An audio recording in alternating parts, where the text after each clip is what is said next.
Hi, I'm Ben Orford, and today we've got a special guest here in the workshop. We've got Caine, and we're going to give a little interview now. We're going to just speak to him and get a little bit of background behind where you started then, Chris. Where did you sort of start your career in the outdoors? Outdoors.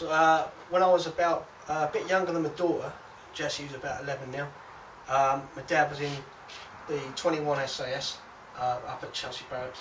Did selection in '68. Right. He coped with that quite hard. He said it was incredibly tough. He used to take me out into the woods and teach me bits and pieces. Mainly we were cutting up parachute for sleeping bag liners, you know, which was quite good fun when you're kids because it's quite exciting getting the parachute tangled up and everything. And it just stemmed from there, you know, and got bigger and bigger, and I just started experimenting a bit more. And then he started taking me away to places, teaching me about shelters, different plants and stuff, and it just expanded. And I've ended up where I am today, I suppose. Cool. So it's just a sort of natural passion, really. You found something you enjoyed. And I just kept going. Brilliant, man. You know, it was natural. It was good. I enjoy it. And you were saying earlier on, you know, finding something that you enjoy, you know, it's not hard work then. No. Well, to me it's a game, but to other people it's quite hard. But learning about, you know, the plants and stuff is. My dad always said to me, you know, forget the flowers. He said, try and learn by the shape of the leaf. Right. Because, you know, the flowers only grow seasonal, so you can get away with that. But then in the winter you need the actual leaf shape to try and, like, greater planting and lesser planting. One's longer and one's fatter. So, you know, you just look on the leaf shape and you can find out, within reason, what goes around. But you can learn it off books, but it's really hard. So if you can learn it from somebody that knows, you know, brilliant, that's it. Great. It's a bit like me. I got into it through being the love of the outdoors and scouting and just wanting to do stuff and being outside and enjoying making tools. So I think that we share a sort of passion. Yeah, I didn't know you were in the Scouts actually. Oh, I was in the Scouts when I was a young lad, Oh yeah, big lad for being in the Scouts.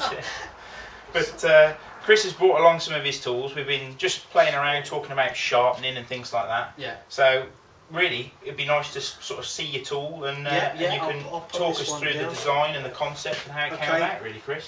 This one is the bigger survival tool, which first off was at A. Wright's. We moved it, the whole thing, over to Staniforth's in Sheffield. But at the beginning, it was a project that Lofty sort of said. He drew this thing out his house, and he said, "Here, this is what you should be looking at. This is what I'd, you know, have a look at that. Go away and try it." I went to a blacksmith called Mike Stanton, and he did the first one. And I used to think that was the dog nuts.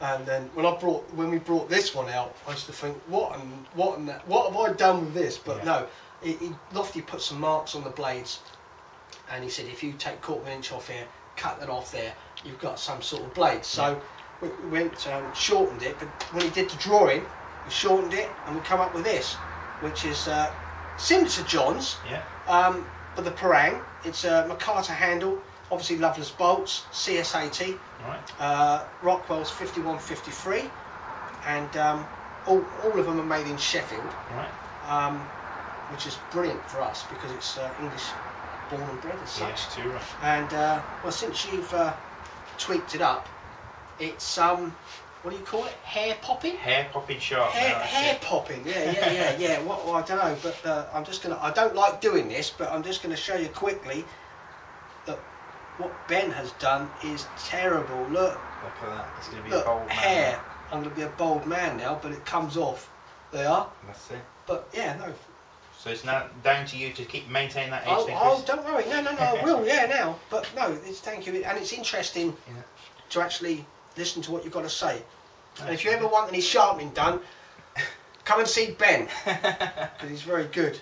Well, it's really good, that is, Chris. Well, it's been a pleasure to meet you. It was great meeting you at the Wilderness Gathering the other day. And you, yeah. And nice for you to call in at the workshop, and hopefully you've enjoyed seeing what we've got here. And you got some new toys. What's this called? Oh, this is the new Maxi Grinder. This is this is a new beast that we're going to be playing around with. That only arrived just when we got back from the wilderness. So hopefully we'll be able to sharpen all our tools up as sharp as we've got that now. Fantastic. Oh, yeah. Nice one. Are you going to show us the little one as well? Yeah, I'll show you the little one if you want. Chris has got a little I've got version. a smaller version. This is the same. people wanted they said the bigger tool was a bit too big. Have you got anything smaller? So we went back to Staniforth's, and they came out with a smaller version, which is very similar. If you can see that, very similar, but it's an 8-inch blade, same materials, same Rockwell hardness, and again I've let Ben have a tweak, as we'd like to say, and it is dangerously sharp, hair popping, as Ben would say. So yeah, it's lovely. Still made in Sheffield. And what do you call that one? The Companion. The Companion. Yeah, nice little handle, Makata, fits in like a glove. That's brilliant. Yeah. Nice one. No, I like that. Brilliant, Chris. Well, it's been a pleasure to meet you. It has. Thanks for coming to the humble workshop. Ben, you're a gentleman, sir. No worries. Thank you very much. No problem. Take it easy, Chris. And you. See you later. See you later. Ta-ra. Take it easy.